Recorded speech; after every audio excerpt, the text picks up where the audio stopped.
good morning. Welcome to another episode of Papa's Workshops. These are for Adam, Brady, Luke, and Brenna, and all those others that like seeing an old man make sawdust. But before we get started, I gotta find my assistant. She's hiding somewhere. There's my Molly. Would you like a little treat? Yes. We better get to work. All right. This session we're going to start on the bonnet top of our secretary. And we've got a few challenges with this. Obviously the gooseneck molding, making that and making the two of them match is a challenge. And then that has to be mitered at the base here. It goes all the way down on the side of the cabinet, and then in here it goes back just a few inches. And then these circles, the profile on that circle is this little bit of, there's a cove and a bead at the bottom of this gooseneck. Well, that's mirrored. So there's a cove bead and a cove. And so turning that and making it the same size as what you made on the gooseneck, that's a challenge. And then obviously mitering these two in together as a curve, the two curves, that's really a big challenge. And there's one board that's behind all of this, and then these two pieces are applied, and then below it is another applied. So there's two levels, and only about an inch of the board, the master board, only an inch around the border actually shows on that board, but you got to have almost a 15-inch wide board. So we're going to start by doing the gooseneck, since that'll determine the top of our main board. So we're going to start on that first.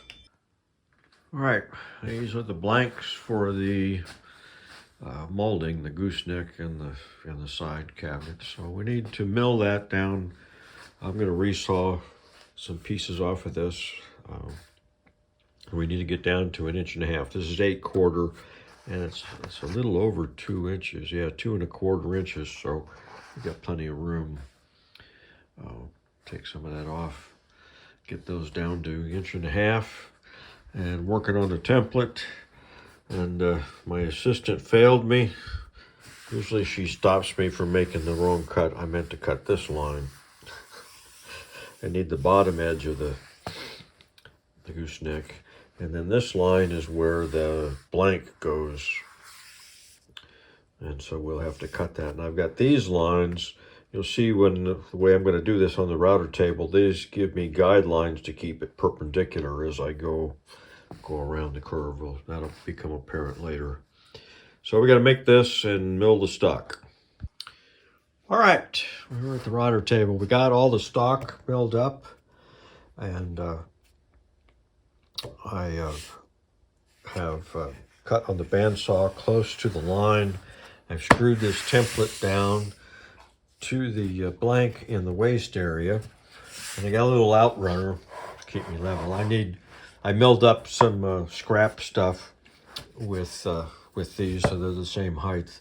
The straight pieces I'm going to need that, so I've got 2 strips for that, and that was just leftover. So first step, we're going to just use a trim bit, flush trim bit, and line it up to the template here. That'll form the outside edge. All right, here we are at the router table. Now this is my method for doing this. There's a bunch of other ways of doing it, but we're going to have to do some handwork to form this. But what I'm going to do with the router table is get it roughed out and give me some landmarks as far as where to work from. So what I'm going to do is a series of steps.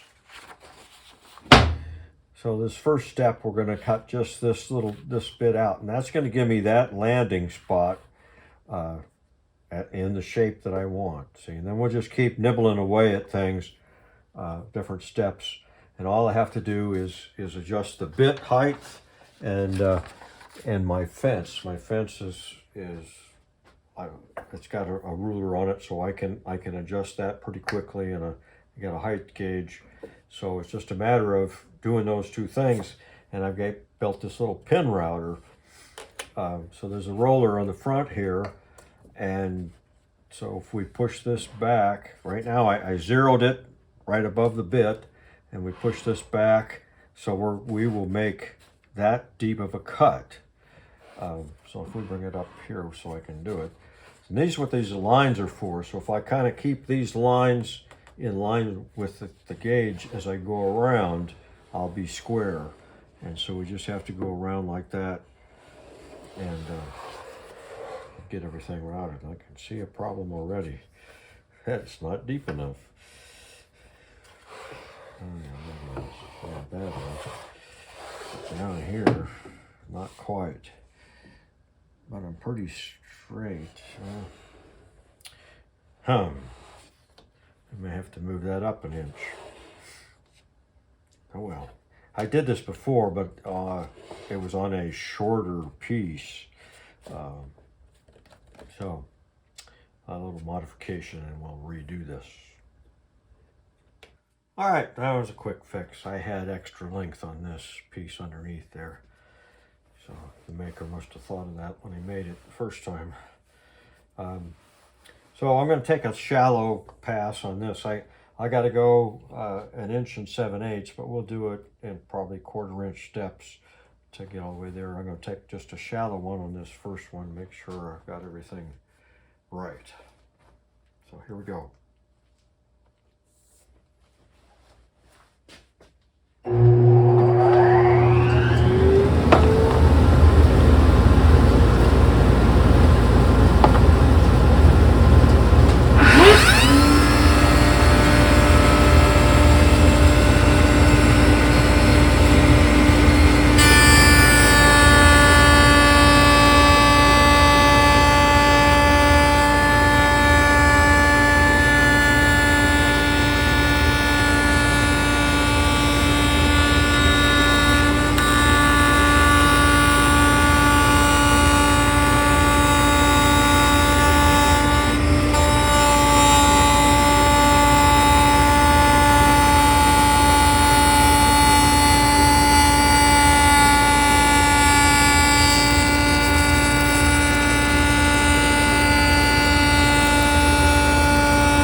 First little bit done was did a nice job of following the curve.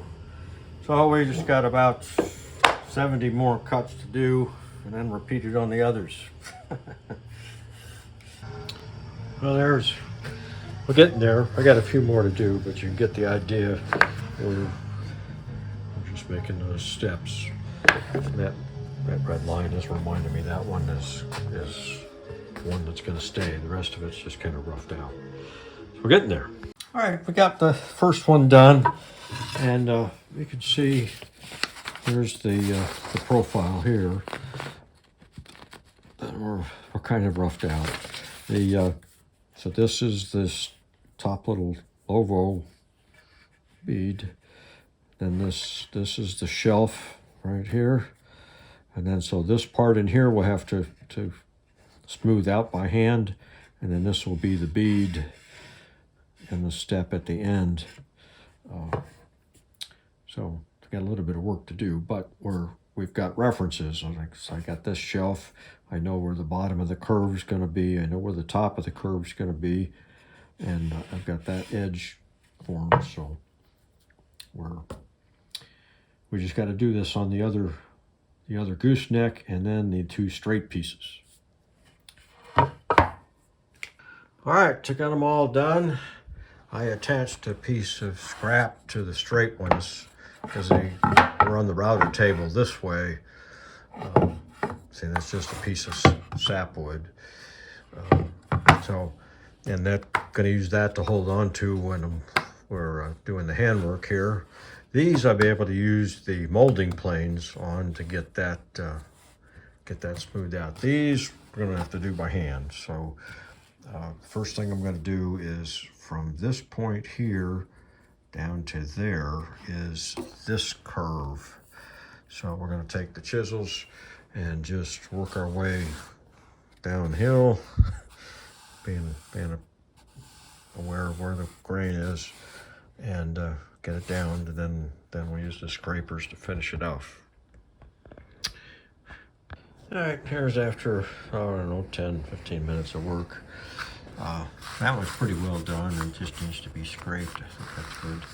But, you know, I got to go this way, and I'm not as good left-handed, so I got to reposition, try to get it, but it goes pretty fast. Just gonna knock that off, knock it down, then take the big gouge and smooth that out. So we're getting there.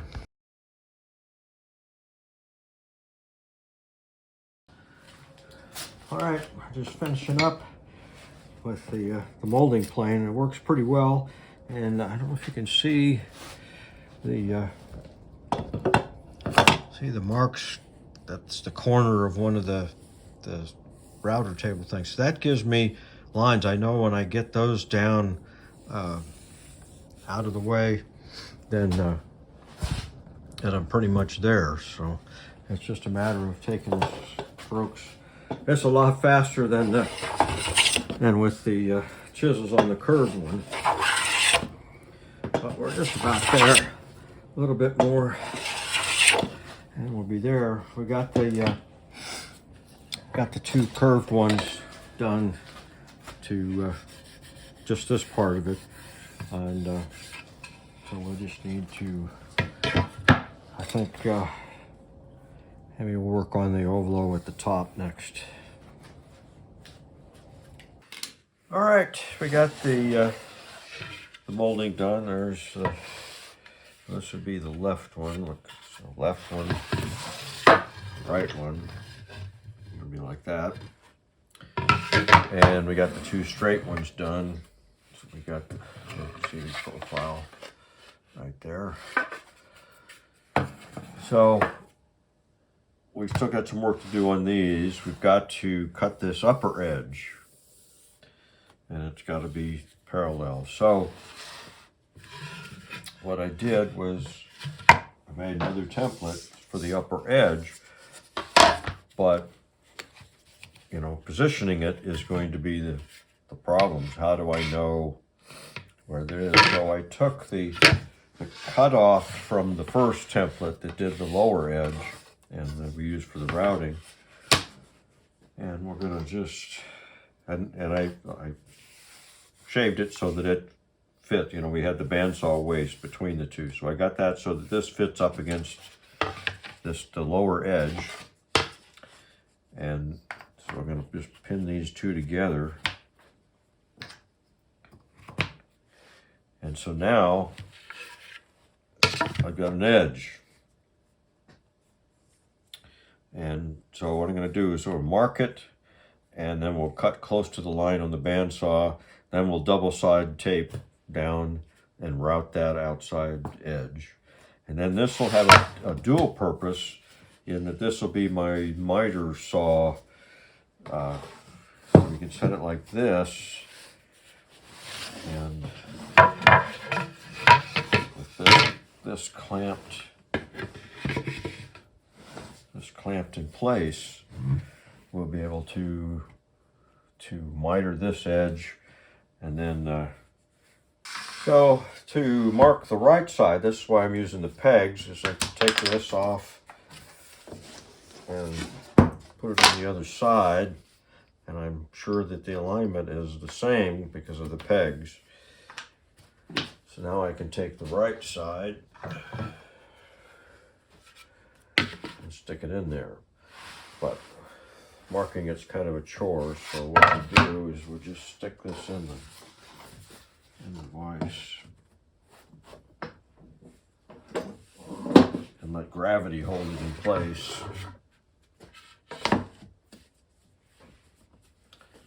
And then take our mark a line for the bandsaw cut.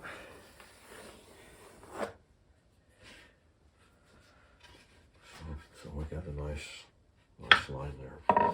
So we'll cut those, and then we'll route the edge smooth. All right, we got them cut out. So now they actually look like something.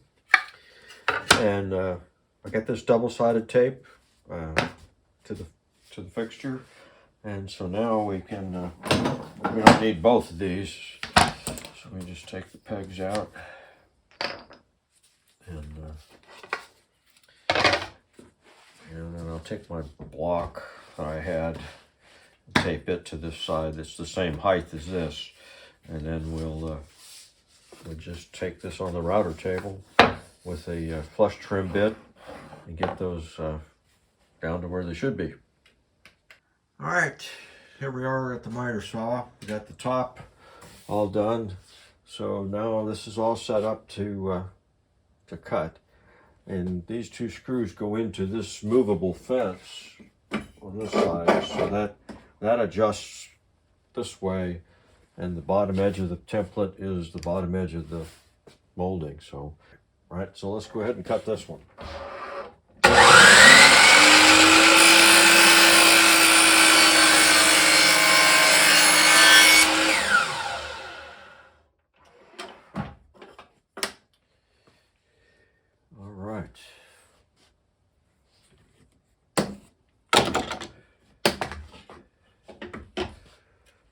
So we got one miter done.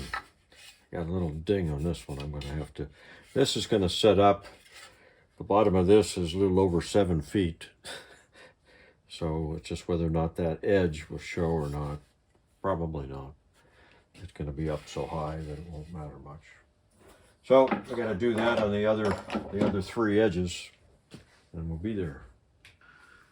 All right, we got the goosenecks all shaped and mitered. We can't do the other side of the miter till we get it in the case. And I was starting to prep this board for the top, and noticed I had a crown in the cabinet, so I had a little bit of work to do to get it flat on top. But it sits pretty good now, so I think we're there. So we're going to trim this to length and then lay out where the goosenecks go. And I hope to get the circles. This is what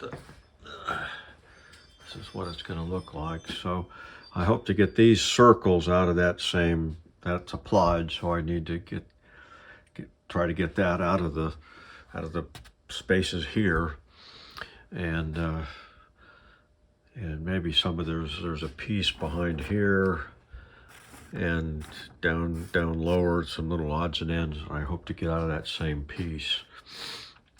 All right, we got the main board cut to length. The width isn't important at this point, as long as it's too much.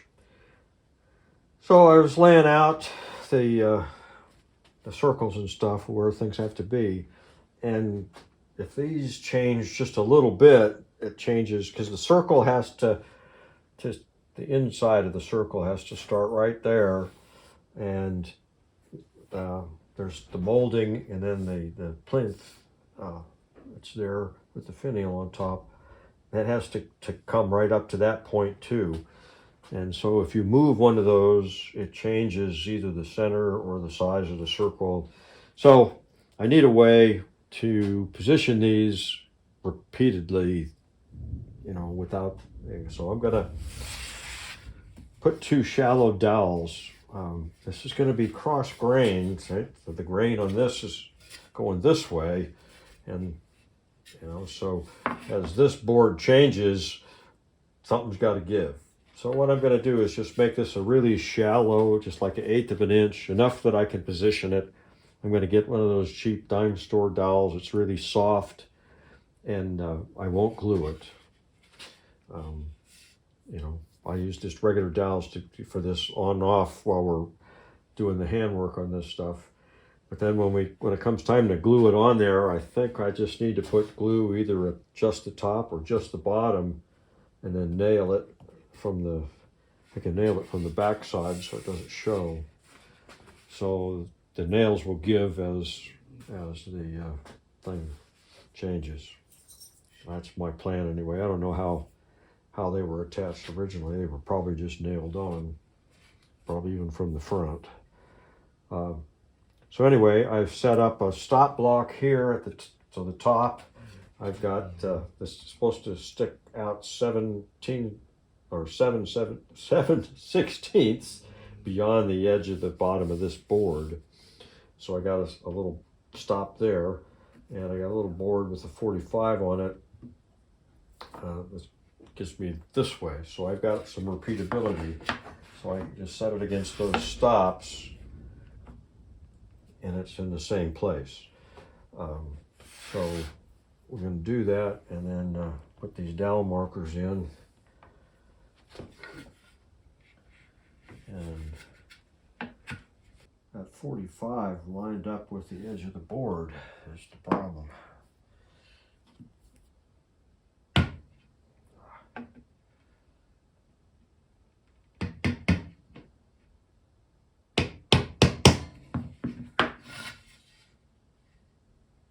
Always make them bigger, right? Gotta do this on the other side, and then we'll be ready to start laying this out for real. All right, we got those all set in place. They're locked in, and drew out the circles, and we're pretty much dead on where we should be.